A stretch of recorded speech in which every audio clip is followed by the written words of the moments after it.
Ang dami pong nag-text sa akin dito mga kapatid sa vision ng bata at I pray na patuloy tayong kausapin ng Diyos habang pinapanood po ito. Sabay-sabay po natin panoorin. Yeah. Nice deep breaths. Yeah. You're okay. I'm sorry. Why? I'm a bad kid. No, you're not. You're not a bad kid. I caused trouble. No, you don't. You just skateboard. I love my mom. I miss my mom. Where's my mom? My hair. I miss my Oh, mom. my hair, Kason. Kason. Halos hindi siya kumukurap po. Tingnan niyo mabuti, hindi niya nakikita yung mga nasa paligid niya. Hindi niya alam nandun yung magulang niya. It's clear na vision po ito. Hi, Jesus. You're so beautiful. Grabe. I'm gonna dream. He's not dreaming. It's a vision. Jesus, when are you coming back? Alam niya yun. We need you.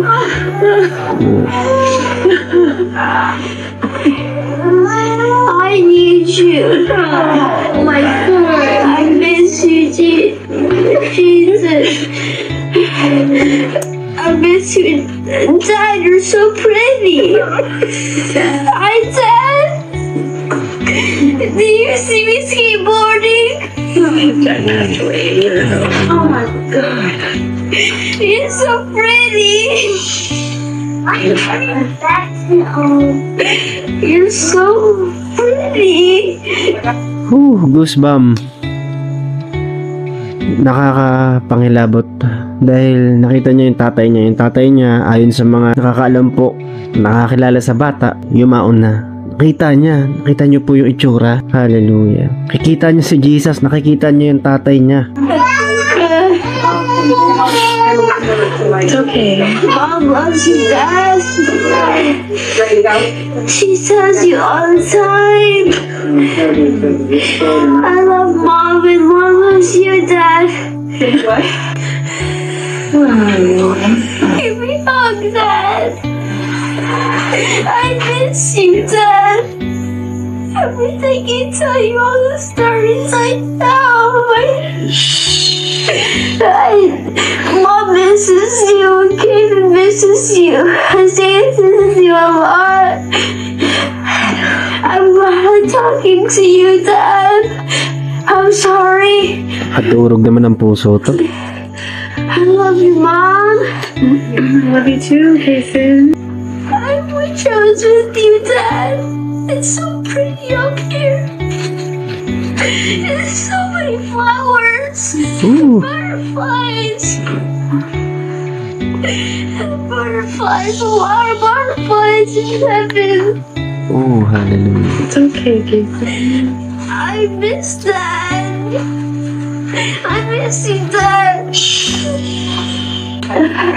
Kason. Kason. Oh, God is so pretty. Kason. God is so pretty. Hey, look at that. He has fire eyes. Kason. Oh. He does. Tinawanan lang pero nung alam ng bata na merong fiery eyes ang Panginoong Hesukristo. Hallelujah.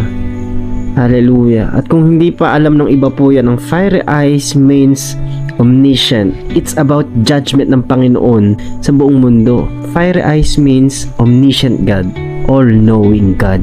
Revelation chapter 1 verse 12 hanggang 14. Basahin niya po muna natin. Nang marinig ko, lumingon agad ako upang tingnan ko kung sino ang nagsasalita sa akin, at nakita ko ang 7 ilawang ginto. Sa gitna ng mga ilawan ay may nakatayong parang anak ng tao. Mahaba ang damit niya na umaabot sa kanyang paa at may gintong pamigkis sa kanyang dibdib. Ang buhok niya ay napakaputi tulad ng telang puting-puti at ang mga mata niya ay nagbabagang apoy. Fiery eyes symbolism omniscient God, know everything. It's about judgment. Alam niyo mga kapatid, napaka-bless natin. Na-document po ito. Ito yung karapat-dapat na maging viral sa social media. It's awakening, it's a message na we are in the last days. Sabi ng Joel, ibubuhos niya yung kanyang pangitain kahit mga bata. Ito ay clear na vision from heaven. Nakikita niya yung napakagandang langit. Nakita niya yung tatay niya na naunang umuwi na sa langit. Nakita niya ang Panginoong Hesukristo.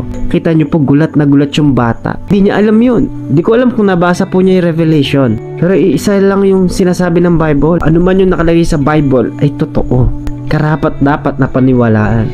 At ang sabi ng Revelation chapter 1, bawat nangyayari po o nakasulat dito ay nagaganap na sapagkat malapit nang dumating ang Panginoon.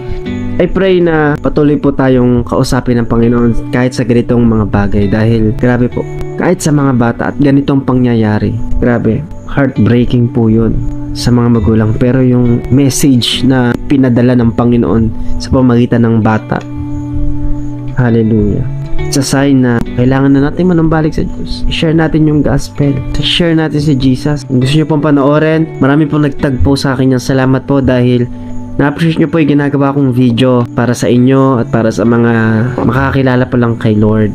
At thank you dun sa mga kapatiran po nating nagtagpo sa akin yan. I pray na patuloy po tayong magkaroon ng pangungusap na magmumula sa Banal na Espiritu. Jesus is coming. Gusto ko ipag-pray ka. Panginoon, salamat po sa oras na ito. Sa kapatid ko na nakapakinig po hanggang sa huli. Dalangin ko po patuloy niyo pong palaksin ang kanyang espiritual na kalalagayan at mahindihan mga gawa ng kaaway, mga temptation po. Salamat po sa pagpapaalala niyo po sa amin. Patuloy kami maglong sa presence ninyo. Patuloy na maganap po namin ang kalooban ninyo. Salamat po sa pagpapaalala niyo. Holy Spirit, lead us. Teach us, Lord. In the name of Jesus, comment down below. Amen. Salamat kapatid kung nakarating ka sa huling part ng video pong ito. Natulong sa iyo yung video, comment down below po. Kung meron kang tanong, let me know din po sa comment section. At kung gusto mo makipart sa monthly subscription, pwede nyo po i-click yan sa Facebook, YouTube, at marami pong maitutulong po yung bagay po na yan pagdating sa ministeryo, physical and online. Salamat kapatid. Ito po ang inyong lingkod, Pastor Gab Bueno. God bless.